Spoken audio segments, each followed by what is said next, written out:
Ak si chcete kúpiť autorádio z AliExpressu, tak to nerobte. Ja už mám druhé autorádio. A tieto čínske chujoviny stoja úplne že za hovno. Samozrejme tu mám originál for anténu, ktorá je zabudovaná, a ktorú som si takto musel manuálne pripojiť, lebo samozrejme, že to tupé rádio nemá konektor. Keďže som autoelektrikár, tak som si konektor urobil. Ale to tupé čínske rádio proste nefunguje. Jednoducho FM príjem, AM príjem, ja neviem, oni to chytajú asi cez Starlink anténu. Jednoducho to nefunguje. Kúpil som si potom tomuto takúto externú čínsku anténu. Keď už je debilné čínske rádio, tak asi bude fungovať na debilnej čínskej anténe. Nie. Ani na debilnej čínskej anténe to nefunguje. A to už nehovorím o tom, ako títo tupí Číňania vymysleli.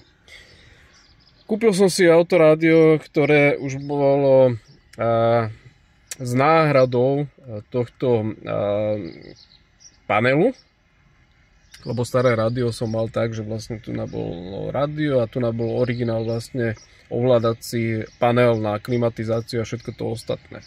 Tak som si kúpil z AliExpressu náhradu, ktorá samozrejme je totálna chujovina, lebo jednoducho tí hlupáci neurobili prípojku na tieto konektory.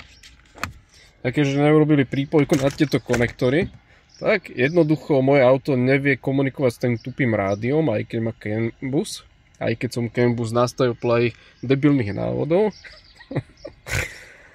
No a jediné riešenie je také, že som musel rozobrať staré rádio, rozobrať komplet celé a vyskladať to tak, že vybral som nové rádio a tú spodnú časť som vymontoval, použil som starý rám a fungovať to bude tak, že tento debilný, ktorý vôbec nefunguje, napríklad na rádio a na ostatné veci, tento debilný panel budem musieť skryť donútra, aby som mohol fungovať na klimatizácii a ostatných veciach, lebo to funguje iba vtedy,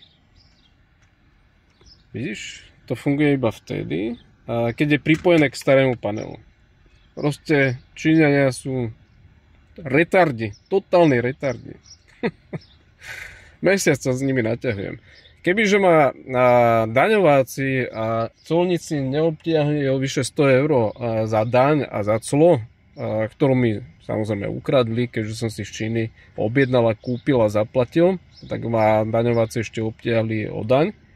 A keby som toto debilné rádio vrátil, tak samozrejme prídem o tú daň a ešte musím zaplatiť nové colné poplatky a nový transport do debilnej Číny.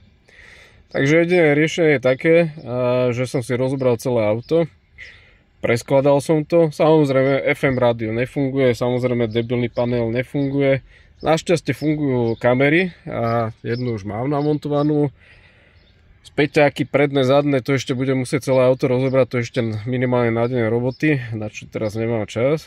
Ale jediné riešenie, ako budem fungovať s týmto rádiom debilným, bude tak, že budem fungovať ako tablet. To znamená internetové rádia cez internet a prepojenie na hudbu, ktorú mám v telefóne a podobne.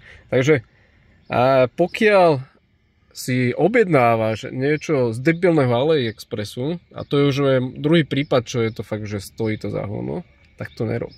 Ja som autoelektrikár a dokážem si celé auto rozobrať sám a dokážem si ešte aj tie debilné rádia rozobrať tak, aby mi to dávalo zmysel. Ale ty, keď si niečo kúpiš a dojde ti to, tak to môžeš rovno zahodiť. Lebo títo Číňania stoja úplne, že totálne za hovno. Vedia jedine kopírovať.